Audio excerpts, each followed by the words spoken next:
जय हिंद। तो चलिए इस वीडियो में हम लोग समझने वाले हैं फ्यूचर इंडेफिनिट टेंस। क्योंकि पिछले वीडियो में हमने देखा था पास्ट परफेक्ट कंटिन्यूअस तक। ठीक है, आइए हम लोग समझते हैं फ्यूचर इंडेफिनिट से कैसे क्वेश्चन पूछा जाता है। देखिए, फ्यूचर इंडेफिनिट ये तो नाम से ही पता चल रहा है।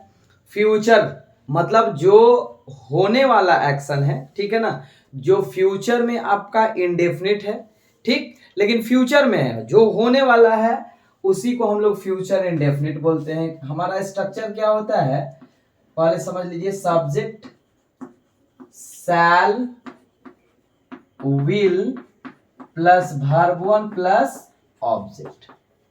ओके, थोड़ा सा समझना होगा कि कुछ ऐसे वर्ड्स आइडेंटिफिकेशन के लिए, ठीक है ना, कुछ ऐसे वर्ड जैसे देखिए टुमारो आ जाए सेंटेंस में, ठीक है, नेक्स्ट मंथ आ जाए, okay, tomorrow, next month, next year, इस टाइप का यदि वर्ड आ जाता है तो इससे भी हमको समझना है कि टुमारो का मतलब भी होता है आने वाला कल, नेक्स्ट ईयर, नेक्स्ट मंथ, इस टाइप का यदि वर्ड आता है तो in that condition we have to use future indefinite tense. Okay, हम लोग को फ्यूचर इंडेफिनिट टेंस का यूज करना पड़ेगा। ओके, जैसे देखिए एक और बात समझ लिए, सेल का यूज जनरली आई और वी के साथ होता है, यानी फर्स्ट पर्सन के साथ, और बाकी सबके साथ विल का यूज होता है। लेकिन इन मॉडर्न इंग्लिश हम सभी सब्जेक्ट के साथ विल का यूज कर सकते हैं। अगर आई और वी के साथ समझिए कि सेल दिया हुआ है तो बढ़िया है, नहीं दिया हुआ है तो इन दैट कंडीशन फिर आपको विल का यूज करना वहां पर सही होगा। ये मत समझिए कि नहीं दिया हुआ है तो क्वेश्चन गलत है, बिल्कुल ऐसा नहीं सोचना है। ठीक है, उस कंडीशन में हमारा विल क्या होगा, सही आंसर होगा। ठीक, जैसे हम एक एग्जांपल देते हैं, I blank go to Patna next year. Okay, अगर मान लीजिए यहां पर शैल और विल दोनों दिया है तो आई के साथ अगर दिया हुआ है सेल, देन हम लोग का यूज करेंगे बाबू, सेल का यूज करेंगे। ठीक है ना, इस कंडीशन में हम सेल का यूज हमारा बिल्कुल ही सही होगा। ठीक, एक बार क्वेश्चन ऐसे दिया हुआ था कि ही ब्लैंक 40 नेक्स्ट ईयर। समझिएगा, ये क्वेश्चन थोड़ा सा बढ़िया है, सोचने वाला है। ऑप्शन था देखिए सेल, बी में था विल, सी में था आपका विल बी, और डी में मान लीजिए नॉट दिया हुआ है। अब आप क्या सोच सकते हैं कि ही के बाद विल का यूज करेगा, मतलब विल का यूज होगा, लेकिन आपको समझना है कि सेल और विल होता क्या है। तो सेल विल आपका होता है मॉडल वर्ब, और मॉडल वर्ब के बाद हम जानते हैं कि वर्ब वन किसी भी कीमत पर आना चाहिए। तो ये तो हमारा सेल विल है नहीं जी, वर्ब वन, क्योंकि ये मॉडल वर्ब का काम करता है और हम जानते हैं कि मॉडल वर्ब हमारा क्या होता है, सिर्फ और सिर्फ हेल्पिंग वर्ब का काम करता है। ठीक है, तो इस कंडीशन में हमारा सही आंसर क्या हो जाएगा, विल, और विल के बाद क्या है, बी है। ठीक है ना, ऐसे कंडीशन में हमारा क्या हो जाएगा, विल बी होना चाहिए। ओके, आई होप कि समझ में आ गया होगा। और एक जो इसमें तीसरा है आपका, समझिए, ये तो मान लीजिए पहला पहला ही हुआ। दूसरा जो रूल है वो कंडीशनल वाला, शायद आपको याद होगा कंडीशनल वाला, कि जिसके साथ कंडीशनल सेंटेंस लगा होता है हम सीधा एग्जाम्पल से करते हैं, ज्यादा बेहतर होगा। जैसे हम एग्जाम्पल लिखे कि if he comes, okay, I शैल गो। सुनिए, जिसके साथ कंडीशनल वर्ड लगा रहता है हम लोग प्रेजेंट इंडेफिनिट का यूज करते हैं, और दूसरा में जिसके साथ कंडीशनल वर्ड नहीं है, ये भी ध्यान रखना है कि हम लोग फ्यूचर इंडेफिनिट का यूज करते हैं, क्योंकि दोनों टाइप से क्वेश्चन पूछा जाता है। जैसे यदि एक हम क्वेश्चन लिखे व्हेन, क्योंकि हम ये प्रेजेंट इंडेफिनिट में आपको बता चुके हैं, ऐसे भी फिर से समझ लीजिए कि जैसे मान लीजिए व्हेन हो, इफ हो, एज लॉन्ग एज हो, ओके, इन केस का यूज हो, या आपका हाँ अनलेस हो, अनटिल हो, बिफोर हो, आफ्टर हो, तो ये सब समझिए कि कंडीशनल वर्ड में आता है। ठीक है, ये सब क्या है, कंडीशनल वर्ड। तो इसके साथ आपको ध्यान रखना है कि अगर एक फ्यूचर है तो एक प्रेजेंट इंडेफिनिट होगा। लेकिन कौन प्रेजेंट इंडेफिनिट होगा? जिस भी क्लॉज के साथ ये सभी वर्ड्स यूज होंगे वो हमारा होगा क्या? तो वो होगा प्रेजेंट इंडेफिनिट। क्या होगा जी? प्रेजेंट इंडेफिनिट, जो हम लोग ऑलरेडी पढ़ चुके हैं। प्रेजेंट इंडेफिनिट कहने का अर्थ है सब्जेक्ट प्लस वर्ब 1 या वर्ब 5 प्लस ऑब्जेक्ट। और जिसके साथ नहीं होगा हम लोग उसके साथ क्या यूज करते हैं? Future indefinite. आइए एग्जांपल से समझते हैं। जैसे हम बोले वेन सीता, ठीक है, comes here I blank her. Okay, अब ऑप्शन देखिए, टीच, बी शैल टीच, सी टीचिंग, और डी मान लीजिए नॉट है। तो आप जानते हो ना कि यहां दिया हुआ है सिंपल प्रेजेंट। इसका अर्थ हुआ जब सीता यहां आएगी तो मैं उसे अंग्रेजी पढ़ाऊंगा। ओके, देन इसमें क्या हमारा आंसर हो जाएगा? आई के according I shell teach her. Okay, I shell teach हर। तो यही आपका रूल है, ध्यान देना है कि सेंटेंस में यदि ये जो हम लोग पहला एग्जांपल समझे कि नेक्स्ट ईयर, नेक्स्ट डे, इस टाइप का सेंटेंस दिया रहे, ठीक है, या कोई इच्छा दिखाए मतलब फ्यूचर के लिए, तो फ्यूचर इंडेफिनिट क्या करते हैं, या कभी कभी इस टाइप का क्वेश्चन देता है, ठीक है, जो बिना वर्ब के देता है तो आपको वर्ब देखना है, क्योंकि ये शैल और विल जो है ना ये मॉडल वर्ब है और इसके बाद हमेशा आपको वर्ब 1 का जरूरत रहता है। ठीक है ना, इसके बाद हमेशा आपको वर्ब 1 का जरूरत रहता ही रहता है। ठीक है, अब आते हैं हम लोग future continuous. Future continuous, okay, जो बहुत ज्यादा तो इंपॉर्टेंट, मतलब इससे क्वेश्चन 9 के बराबर पूछा जाता है। आप देख सकते हो एग्जाम में 9 के बराबर, लेकिन समझना जरूरी है भाई। होता क्या है, कुछ खास नहीं, बस सब्जेक्ट समझिए, मतलब जो फ्यूचर में क्या हो, कंटिन्यू हो। जैसे आप बोल रहे हो कि मैं कल इस समय से अंग्रेजी सीख रहा हूँ, ठीक है, मतलब सीखना है इसी समय से, लेकिन कब? कल। यानी फ्यूचर में क्या हो, कंटिन्यू हो, उसी को ही हम लोग बोलते हैं future continuous. Very simple, subject shall और will plus be plus verb 4 plus object.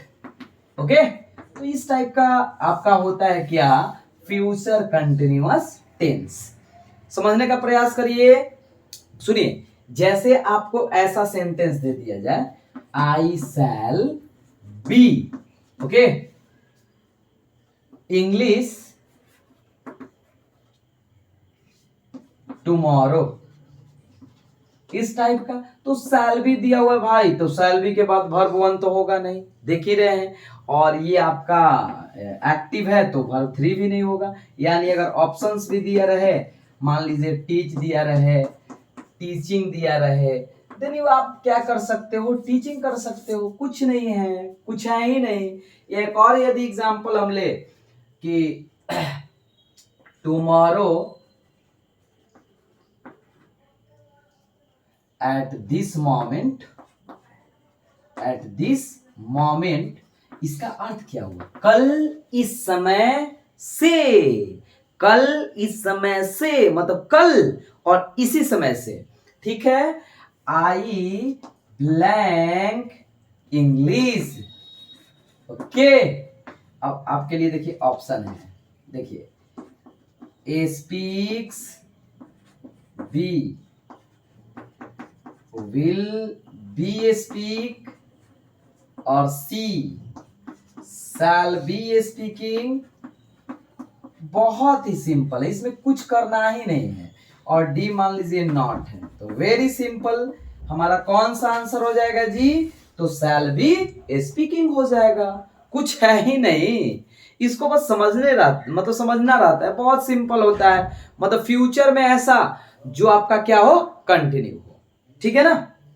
तो ऐसे में हम लोग क्या करते हैं, फ्यूचर कंटिन्यूअस टेंस का यूज करते हैं, कुछ नहीं है, वेरी सिंपल, ठीक है ना। आपको क्या करना है, ऐसा कंटेंट दिया जाएगा जिससे क्वेश्चन डायरेक्ट क्या होगा, आपके एग्जाम में फंसेंगे। एक भी क्वेश्चन रूल से बाहर नहीं जा सकता है, और एग्जाम के बाद आपको कमेंट करके बताना है कि नहीं सर ये क्वेश्चन आपका पढ़ाया हुआ नहीं आया था या मैच नहीं किया था, ऐसा हो ही नहीं सकता है। 100% गारंटी नहीं, गारंटा है, गारंटा, ठीक है। देखिए इधर future perfect, future perfect, future perfect. अब देखिए तो मतलब ऐसा कोई भी एक्शन जो फ्यूचर में क्या हो, परफेक्ट हो, ऐसा कोई भी एक्शन जो फ्यूचर में क्या हो जी, परफेक्ट हो। समझ रहे हैं ना, मतलब फ्यूचर में परफेक्ट।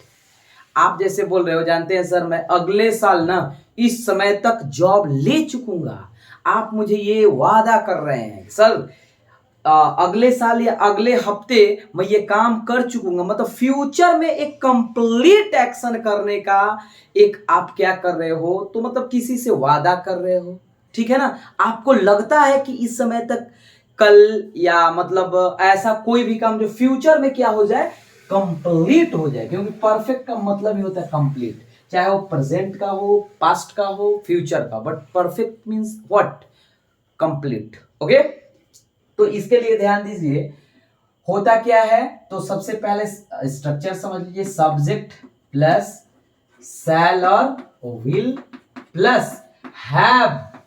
अगर हैव कोई पूछ दे कि क्यों लगा है, तो आपको ध्यान देना है हैव हमारा वर्ब 1 है, हम पहले ही बता चुके हैं आपको कि बाबू एक बात समझिए कि मॉडल वर्ब के बाद हमारा सिर्फ और सिर्फ वर्ब 1 का यूज होता है, दूसरा कोई वर्ब नहीं होता है, ठीक है। मैं आपको तुरंत वर्ब भी बताने वाला हूं, ठीक है। शैल हैव प्लस वर्ब 3, क्योंकि परफेक्ट है भाई, तो परफेक्ट चाहे प्रेजेंट हो, चाहे पास्ट हो, चाहे फ्यूचर, ऐसा याद करिए ना। परफेक्ट हो तो मेन वर्ब वर्ब 3, कंटिन्यूअस हो तो हमारा मेन वर्ब वर्ब 4, ठीक है। ऐसे थोड़ा सा बेहतर होता है, it will be easy to remember anything. Okay, perfect है तो देख लो जरा, एक बात ध्यान रखिएगा, ये वाला थोड़ा सा वर्ड याद रखिएगा, by this time. By this time देख रहे हो ना, ये छोटा सा वर्ड है। बाय दिस टाइम का मतलब होता है इस समय तक, इस समय तक। अब यहां लगा देगा मान लीजिए नेक्स्ट ईयर, नेक्स्ट मंथ, देख रहे हो ना, नेक्स्ट मंथ, नेक्स्ट डे, कुछ भी, कुछ भी, नेक्स्ट वीक, मतलब कुछ भी यूज करके देता है। हम बोले कि अगले सप्ताह मैं इस समय तक जॉब ले चुकूंगा, तो या तो हम लोग बोल सकते हैं ऐसे, I shall have, okay, I shall have taken a job, okay. या आप बोल सकते हो शुरू में भी by this time next year, okay. आप बोलेंगे ना हमसे कि सर मैं अगले साल इस समय तक इंटरमीडिएट पास कर चुकूंगा, ठीक है। तो आप ऐसे ही बोल सकते हो, थोड़ा सा सुनिएगा, या तो आप बोल सकते हो कि I shall have passed intermediate by this time next year, या by this time next year I shall have passed intermediate. You can speak, you can say by both ways, no one is wrong, okay. तो आइए examples करते हैं कुछ, but ध्यान रखिए कुछ ऐसा ही वर्ड आता है जिससे आपको लगेगा कि ये फ्यूचर में हमारा क्या होने वाला है, कंप्लीट होने वाला है। थोड़ा सा इसका स्क्रीनशॉट चाहे तो ले सकते हैं, ठीक है। आइए एग्जांपल के थ्रू समझते हैं हम लोग। तो बस देखिए पढ़ना ऐसे हम लोग को ना कि ज्यादा क्वेश्चन हम करें लेकिन टाइम कम, क्योंकि टाइम हम लोग के पास कम है और कम टाइम में ज्यादा पढ़ना है, तो थोड़ा सा आपको हार्ड वर्क नहीं स्मार्ट वर्क करना होगा, और आपको स्मार्ट पर्सन ही सिखा सकते हैं। देखिए जरा, हम बोले by this time, by this time next month I blank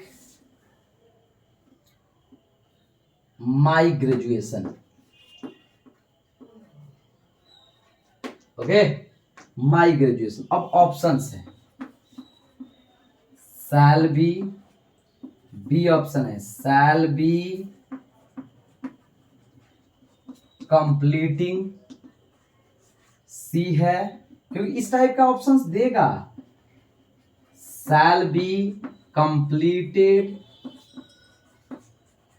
okay, और डी मान लीजिए दे देता है ना। तो आप देखो बाय दिस टाइम नेक्स्ट मंथ, देख रहे हैं ना, इस मतलब बाय दिस टाइम, इस समय तक अगले महीने, ठीक है।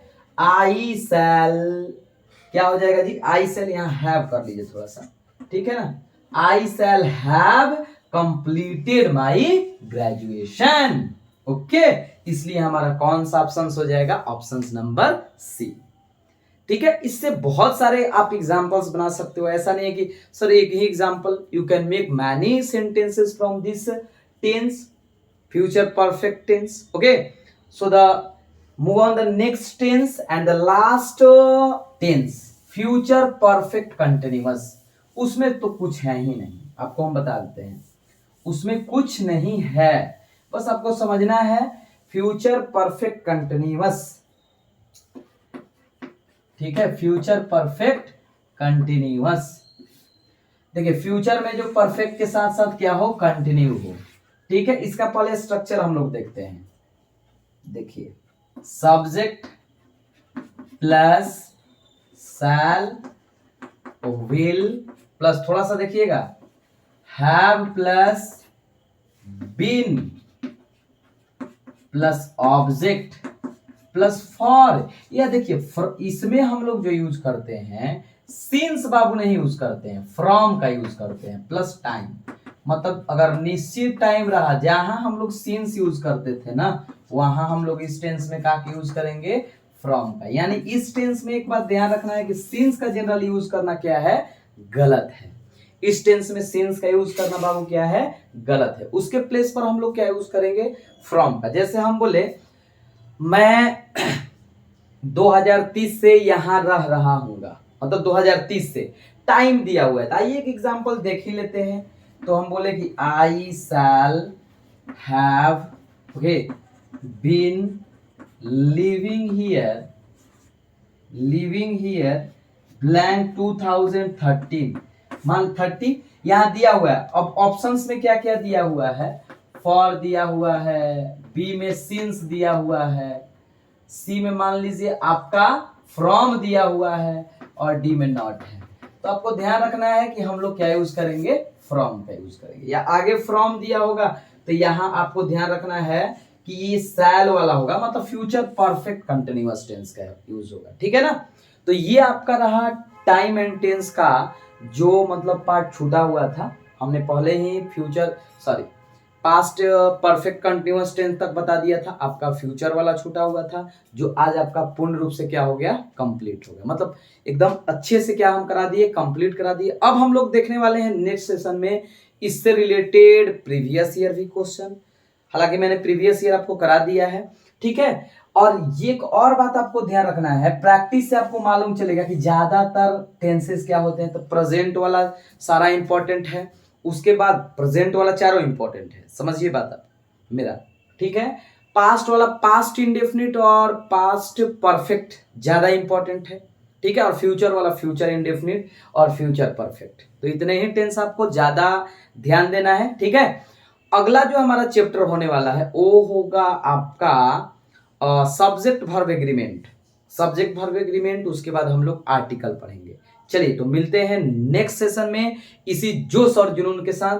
जय हिंद, जय भारत।